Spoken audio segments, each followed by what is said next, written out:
Hi everyone, good morning. Can we do a sound check? Please let me know if you're able to hear me clearly.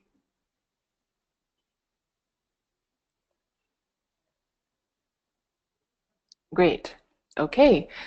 Welcome to today's session on talent search, the keys to successful persuasion. Okay, some notes before we start. Every one of you will be put on mute during the session to minimize distractions and some background noise. So if you would like to ask a question, feel free to type in the chat box. I will be able to see it. And please address your messages to all organizers so that all of us, the organizers will see your questions. So I have with me Ivy, and she's a co-organizer who will be monitoring your questions in the chat box throughout the session. And feel free to type in your questions as we go. And we will share the slides with you 1 hour after the session, so you do not need to copy the notes, just need to enjoy the session. And this session will take about 40 minutes. Let's start. My name is Jocelyn, and I'm a customer solution specialist with jobstreet.com. So in my work, I frequently visit customers and talk to recruitment professionals or HR managers to understand their sourcing needs and work closely with them to help them hire faster or better with JobStreet platforms. Now, let me start with a question to all the HR professionals here. Do you think it's harder to hire today compared to, let's say, 5 years ago? You can type in your answer in the chat box. Or you can just, nod or shake your head. Don't worry, even though I can't see you, I can feel that some of us are already nodding and saying, yes, it's tougher. Yes, I see some replies here. Great. It's harder and it's tougher, of course. I visit customers on a weekly basis. So yes, I'm hearing the same thing from the customers that I've visited. And the market is saying the same thing. So yes, it's getting harder. And in fact, today, HR professionals are expected to also be a top salesperson because you are directly responsible for the quality of talents that the company can attract and secure. And that is a big deal. So all of you are, doing a very, very important job for the company. And when you join HR, I'm sure it never crossed your mind that that you would need to be a top salesperson, right? And you may ask, why do I need to be a top salesperson? Because that's what a top salesperson does best, which is to have the resilience and to proactively engage and persuade candidates so that we can always get a more favorable outcome and we can attract better candidates. Do you agree?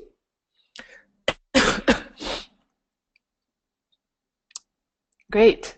So these are our topics today. Okay, making the best of talent sourcing, understanding the process, and knowing how to excel at different points of the process, and what are the candidates looking for. So we will look at candidates' aspirations today and understand their needs so that we can engage them better. And of course, after we engage them, we need to pitch our offer, and we'll run through some samples on how or what to say. And finally, we'll just wrap it up with a few key takeaways. Okay, these are the talent sourcing stages. First, we always align with hiring managers. It's a very, very important process to set the tone for your sourcing plan, right? Then in stage 2, we start sourcing with talent search. And lastly, we engage the candidates and persuade them to take interest in the job opportunity. And all these stages should be covered effectively because we do not want to be persuading the wrong candidate to join us, right? So let's focus on the first stage, which is aligning expectation with the hiring manager, where we understand the must-haves and the nice-to-haves, some unwritten preferences, and check if the criteria are even realistic. Okay, and when we receive a manpower requisition from the hiring manager, we will have to understand the role by sitting down with the hiring manager. And understanding here means it means beyond just knowing the position title. We should also know the primary roles, the unique and specific skill sets for this position, and other related position titles, and even the industry of the potential candidates that you are going for. So you can ask questions like, are we hiring from the same industry, or do you prefer, someone out of the industry, perhaps for a fresh perspective, right? Or where would these talents be working right now? So this is a good question to ask the hiring manager. And what kind of person would fit your team dynamic? Or why, you can even ask, why do you need this criteria for this position, just to understand where the hiring managers are coming from, instead of just taking what the hiring manager says. Okay, I have a question here. What if the hiring manager keeps changing their criteria? Yes.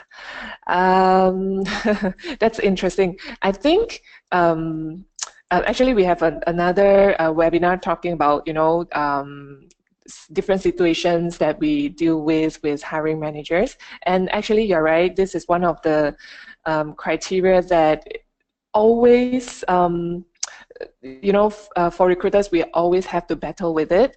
Meaning, I think it's good to have a formal session with the hiring manager to, nail down all the details that we mentioned just now, the must-haves, the nice-to-have, and things like that, because not all hiring managers are very clear on what they want, right? So with the questions that we are prompting them, it will help them to go through the thinking process and perhaps make a decision on whether they really need this criteria, or this criteria is just a preference, right? And this session is also useful for you to inform of the market situation. For example, they are having some pretty high expectation, and that with this spec it will be very, very difficult to find in the market. And I think this piece of information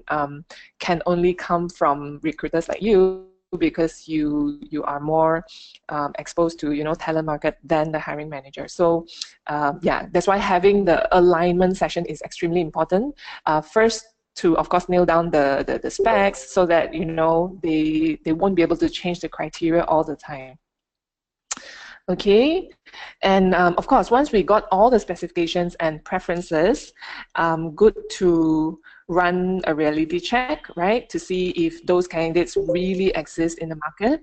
So a quick way to do this is, of course, to run a talent search and look at real candidates, right? If, for example, you run a search and with, let's say, with this salary range, and you found that candidates are really limited, but once you release the salary filter and you are able to see many qualified candidates, then perhaps that okay, with this spec you will need to increase your budget, because that's what the market is asking for, right?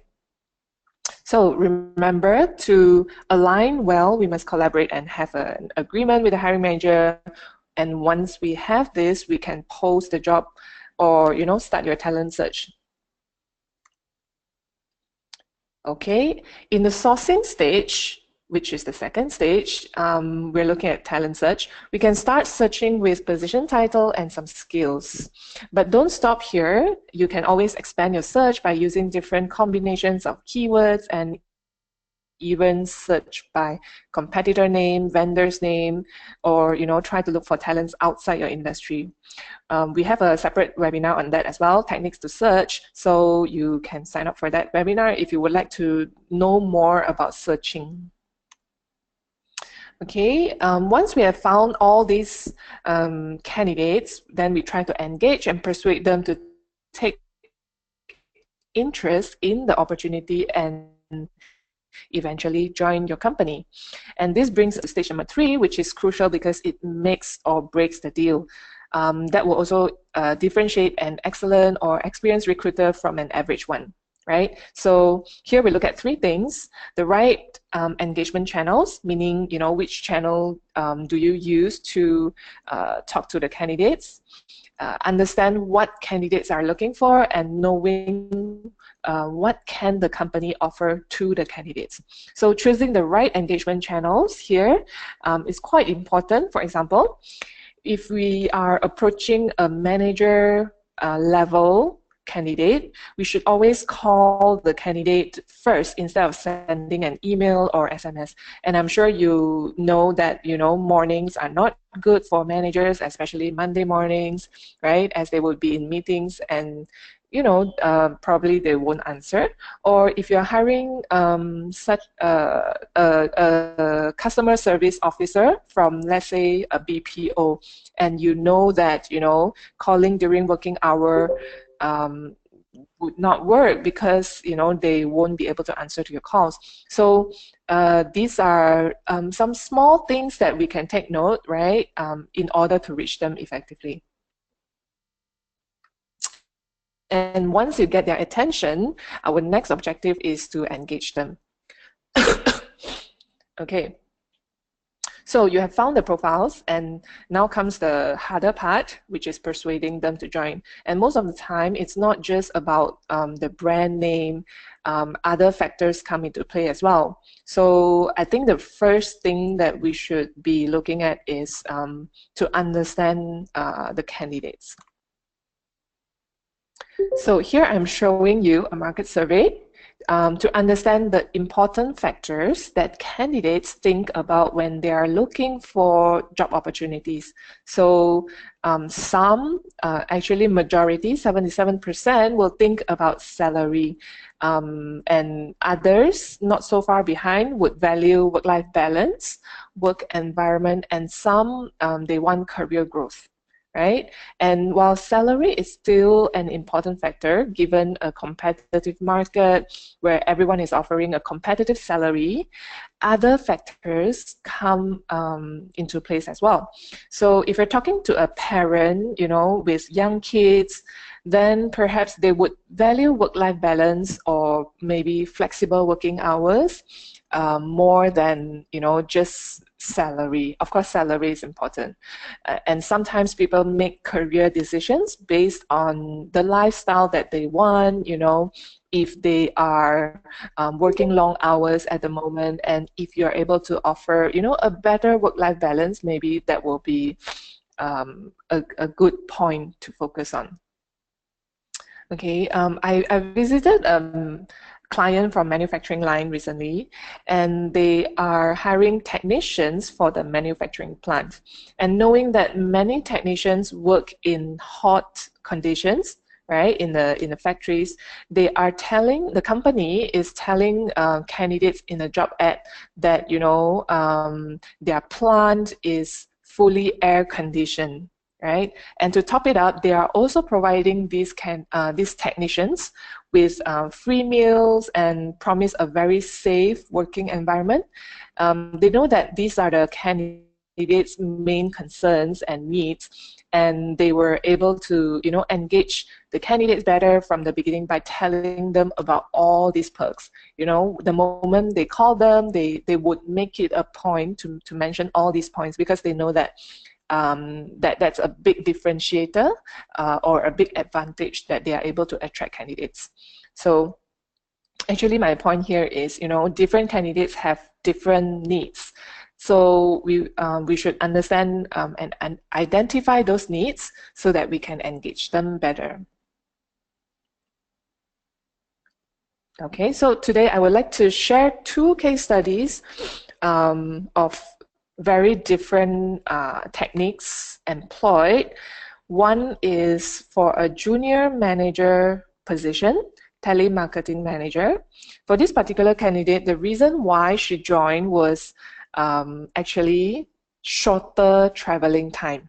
Yeah, so the story goes, the recruiter from this company looked through the manager's profile and spotted her home address and the office where she used to work was actually 2 hours driving to and from home. So when she called the candidate, when the recruiter called the candidate, the recruiter actually informed the candidate that she could take up an offer with similar pay, but every day this candidate would have 2 extra hours to have 2 extra hours to spend with her family and her loved ones, meaning they are pitching location. So if you join me, you won't have to travel 4 hours. Instead, you only need to travel 2 hours, and that is two hours more every day for you to spend with your family. And because of this pitch, right, and they know that the candidate is a young mother, they were able to actually secure the candidate, and the candidate did move because prior to the move, this manager had worked in the previous company for 4 years already. So for 4 years, she's been traveling 4 hours a day, and she may never look elsewhere because I believe she is quite comfortable. She has gotten used to it. But when someone calls and offered her the possibility of traveling 2 hours less, it was very, very attractive. Okay. And the second case study was for an environmental health and safety director position. So when he was approached for the first time, his reply was, I'm already 48 years old, I do not need to change jobs, and I'm already waiting for retirement. And the HR manager got to know that the candidate is still active, and she pitched the opportunity for the candidate to lead and grow a pioneering team with one of the most established technology plant in the region. The recruiter positioned the job as a calculated or low-risk decision for the candidate because the company is a very established organization and a market leader. So we can see that, with the right persuasion techniques, it is possible to get the candidate to take interest and also to join you. And again, every candidate has different aspirations. They want different things. Now let's go deeper into each area of candidates' needs. First, we can talk about salary. This is one main reason why candidates would join us, right? Hardly a candidate would join a company that offers lower pay unless, the candidate is really, really unhappy at the current place, right? And you may be thinking, my budget is fixed and there's no way I can, play around with the number games. I cannot always increase my salary, right? So when we pitch for salary, we can look beyond salary. We are not just talking about fixed income. It can be more. And sorry. Just to give you an example, I have a friend who works in a bank, and while his monthly take-home pay is quite mediocre, meaning, it's average, and the career growth is not so rapid because it's a very huge bank, and going up the ladder is slow. And he has been working there for 10 years because of the stable bonuses. His office is in the middle of the city, and he is always complaining about the jam in the city. So we asked him, as a friend, I asked him, if he's suffering from the jams every day, why didn't he take a job with a better location, meaning, somewhere nearer to his house? Then he sheepishly, told me that all these years he has never gotten a bonus that is less than 2 months. And the insurance coverage for him and his family is awesome for him. So if you think about it, the bonus contributes tremendously to the overall pay, right? But usually it is not communicated as part of the package, because most of the time bonus is subjective, right? So if you are lucky to boast about stable bonuses in your company, you may want to, include that in your conversation with the candidate, right? That would make them see more than just the take home or fixed income. Or you can also talk about, traveling benefits. In many companies, traveling for business or work is extremely tiring, and some companies make the staff take the earliest flight in the morning and latest flight back in the evening for just a meeting somewhere in another city.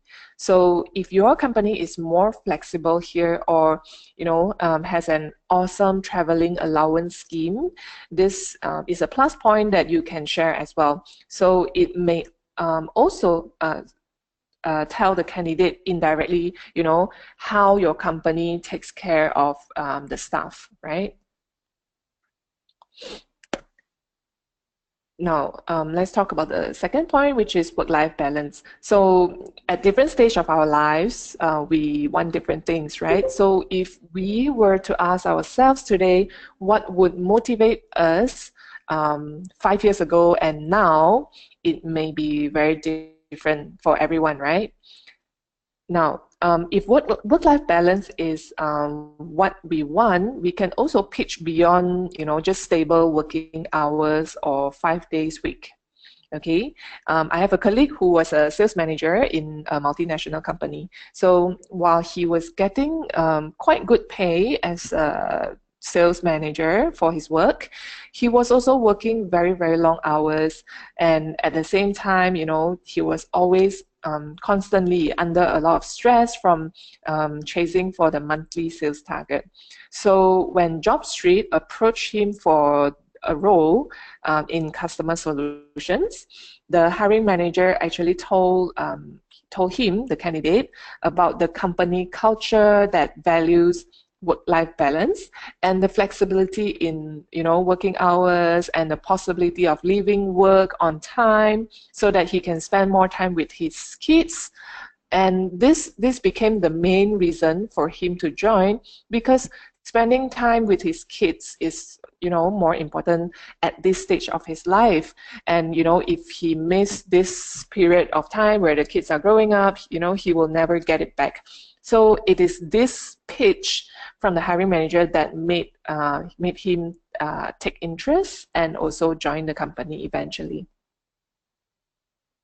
Okay, and what about an understanding boss? If you know that the boss has this advantage, if you know that, hey, this is an awesome boss for this position, you may also talk about that. So an understanding manager is also a big contributor to your work-life balance, right?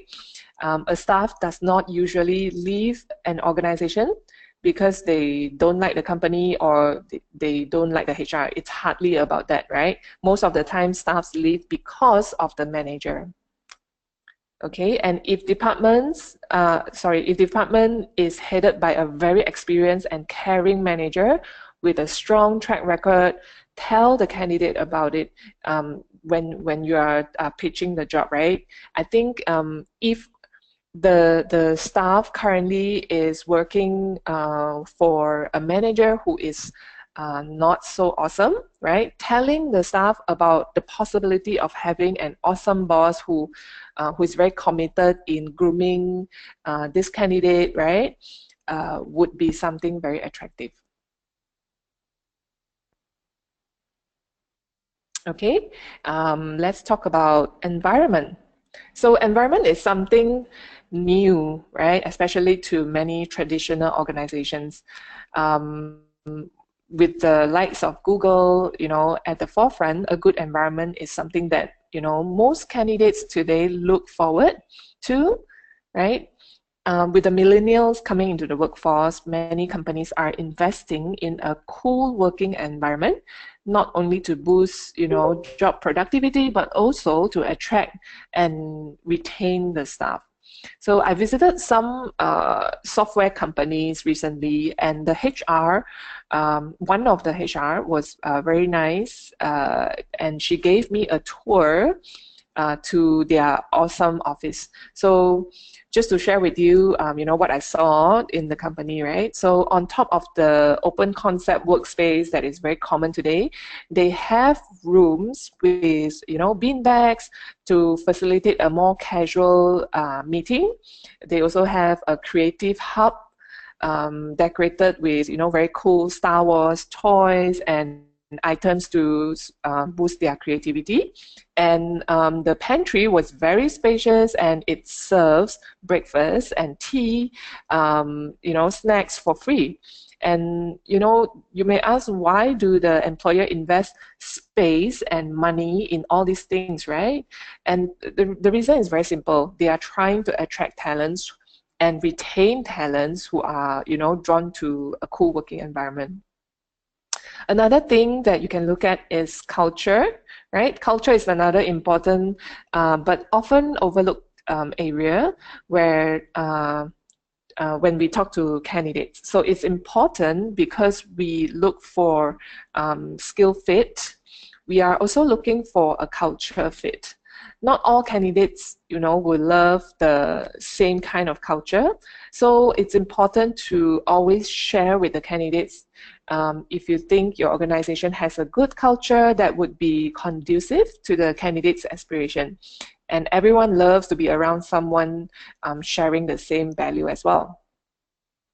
Let me share a personal story with you. Long time ago, I was a fresh grad looking for my first job.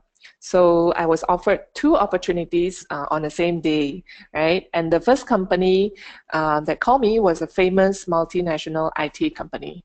And they offered me a job with a salary of 2,500. And the second company was a mid-size education company, and they gave me a much lesser offer, which is 2,000. So I told the second company that, another company had offered me 2,500 earlier, before she called me. And I think in this situation, if you were the HR of the second company, most people would have given up, right? Because there's no way I can, increase 2,000 to 2,005. But for this HR manager, she, instead of giving up because she couldn't match the salary, she actually shared the noble vision of their company in making an impact with education and the values that the company focus on. And, in the end, I actually joined the second company with lesser pay. Because as a fresh graduate at that time, even though money is important, but I was more attracted by, the noble vision and the things that they value more than money. So that was me. So different people would make different decisions, right? Okay, lastly, now let's look at career growth. And we always think that most people want career growth, right? Well, most people, yes, but not everyone. Some people may be afraid of, a fast-changing environment, and some may be looking for challenges so that they can grow. So because some people are very clear on their career goal. So when we talk to a very driven person, if we think that the person is very driven, career growth is something that they're looking for. For example, if the position that you're hiring deals with cutting-edge technology, means new technology that was not available last time, and you think that it would be great for the candidates learning and exposure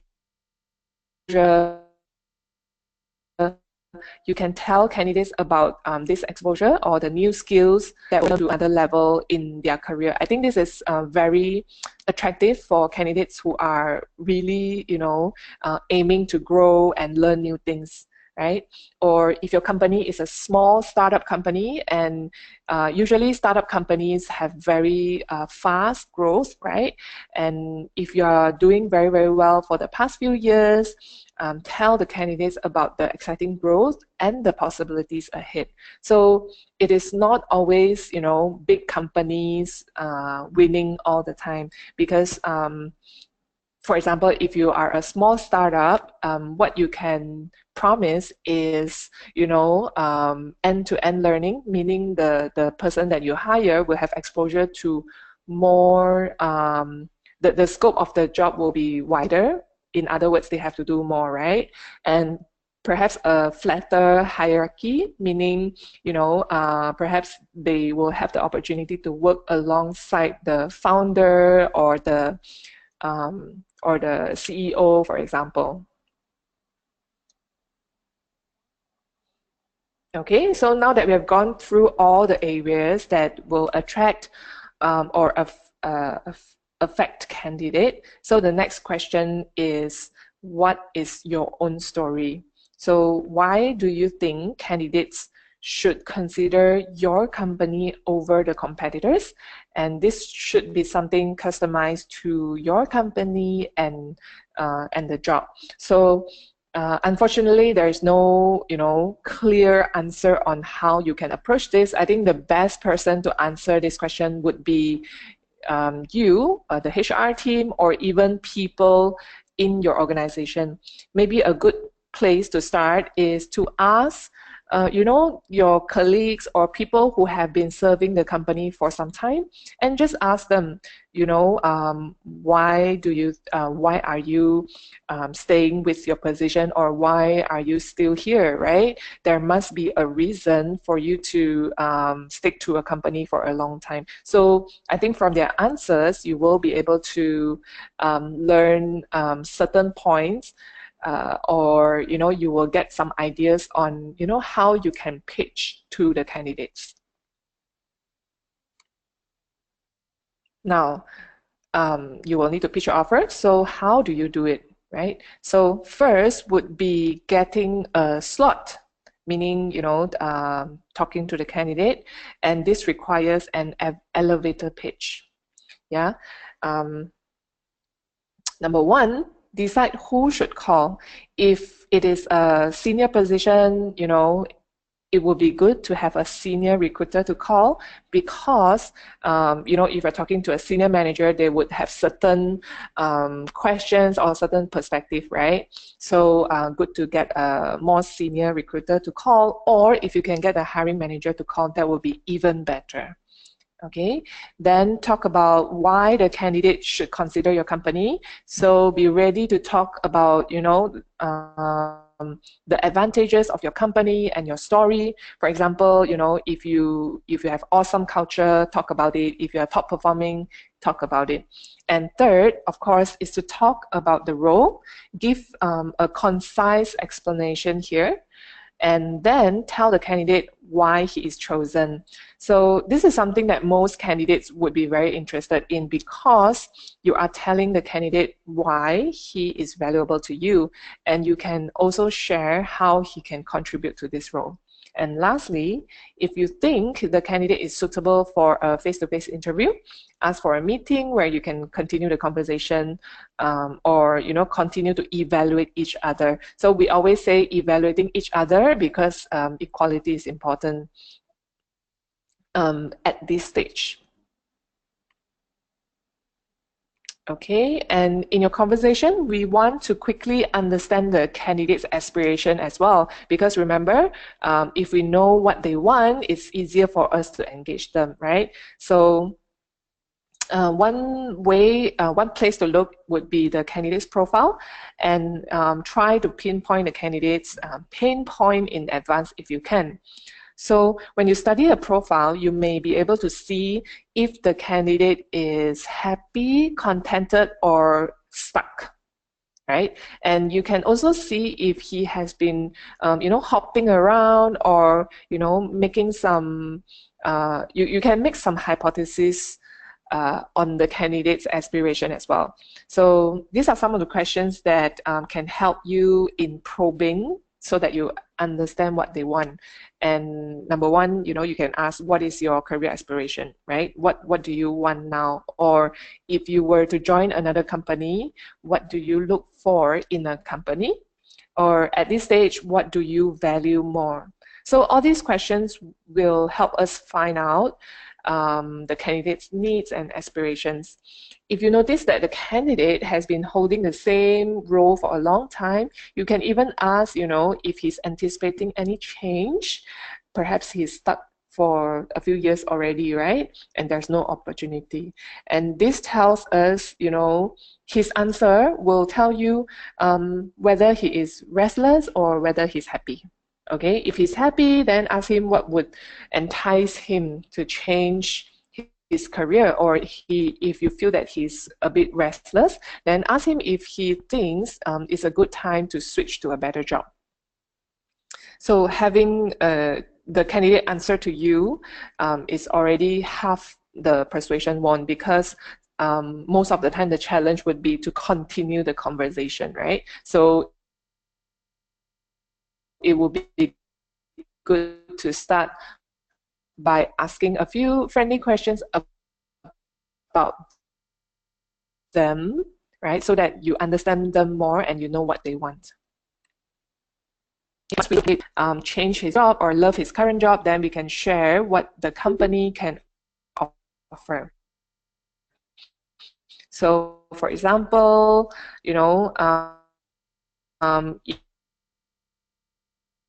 if for the past 5 years, we've been able to perform well, 100% growth within the past 4 years. It's something awesome that most candidates would not know unless you tell them.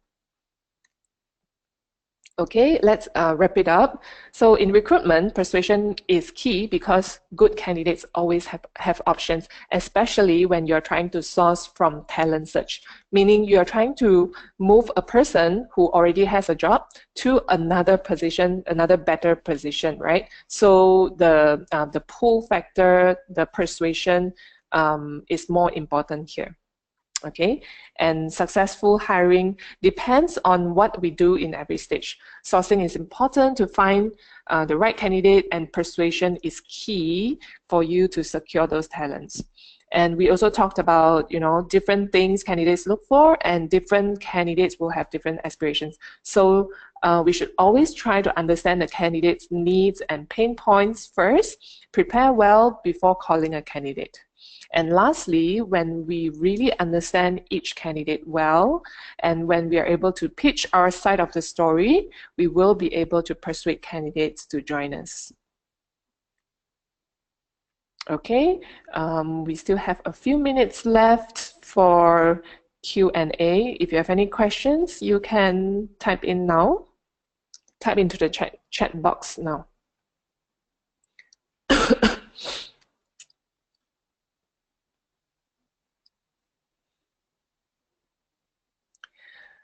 Just to share with you, yesterday I had a very interesting conversation with one of the clients, and the client was asking me, how do I attract talent that will be able to perform in future roles?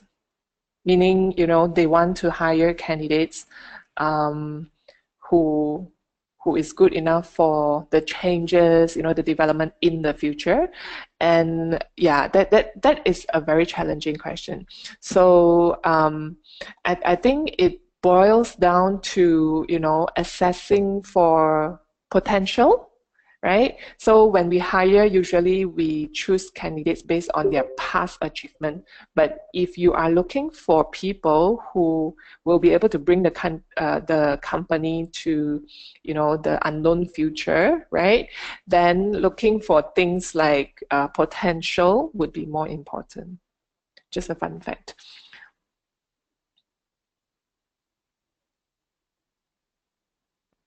Okay, I have a question here. Um, okay, how do you approach a candidate that is best suited for a position but would require advance notice since he or she is holding a managerial role? Well, it's unavoidable. I'm sure you know there are a few ways of doing this. You know, you can buy out the notice period or, um, yeah, basically it's something unavoidable because it's bound by contract, right? Okay, another question. How do you attract talent if they are wary of the industry, for example, oil and gas? Well, I think candidates will have certain preconception, right? Before they join a company, some people would not like to join a bank because they feel that they have the perception that banks are rigid, or they would think that, hey, it's not a good time to join oil and gas because of the situation in the oil and gas business, right? So I think this is where recruiters come in and give them a real picture, because what they perceive is from the news, from perception, right? And I'm sure among all the oil and gas companies, there are different pros and cons. So it depends on how we position the role to them.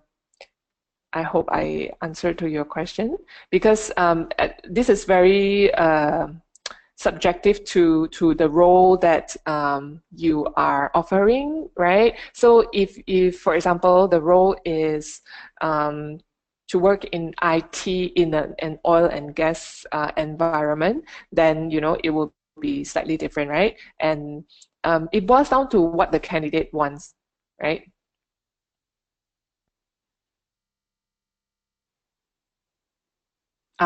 Okay. I have another interesting question. How can you hire properly if your company has a lot of special requirements? For example, need to have very good facial appearance, even if it's not needed for the job. Wow. So needs to be handsome and pretty, right? That can be very sensitive, especially in certain countries, such as I think in most countries, because that's discrimination already, right?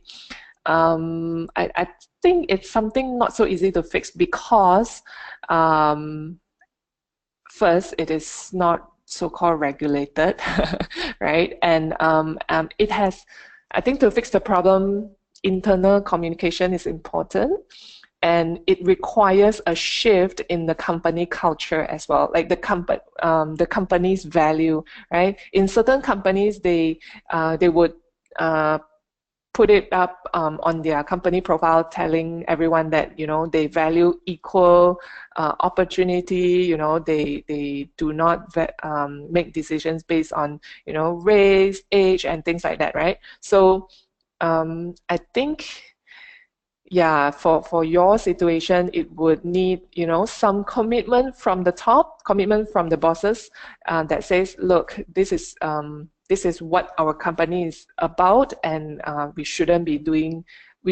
making decisions based on facial appearance. Yeah, it's something internal that it takes time, and it needs management's support.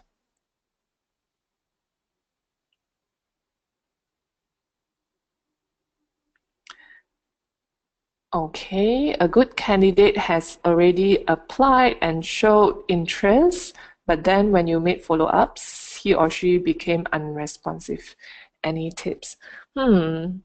I'm guessing usually when this happens, it's because the candidate changed his or her mind, or the candidate has taken another offer.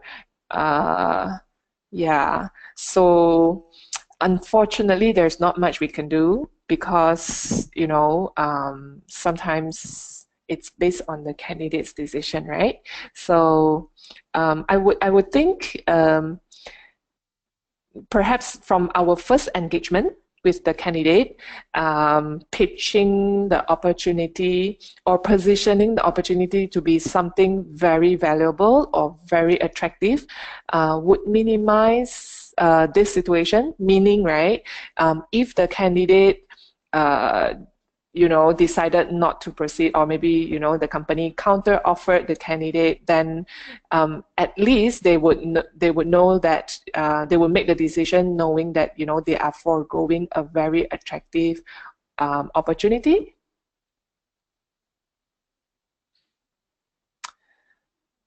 Okay, let me take the last question. Is accomplishment of pre-employment requirements still part of recruitment? Okay, again, that is very much internal decision, right? And also depends on the roles that you're hiring. For example, certain roles are highly technical, so having the competencies or the skill sets are very, very important. But again, just now I mentioned, right, sometimes you need to weigh the weightage for qualification, fitting the requirement, and this person's potential to grow in the future. So yeah, again, it's an internal decision. Okay. Sorry, I'm running out of time, but thank you so much for all your questions. If you have any more questions in mind, right, please feel free to write to the customer care department, and our staff will be able to help you. Thank you for your time and attention. And to help us improve further, we appreciate if you could give us your feedback, that will be prompted to you after you end the session. So once again, thank you very much and have a nice day.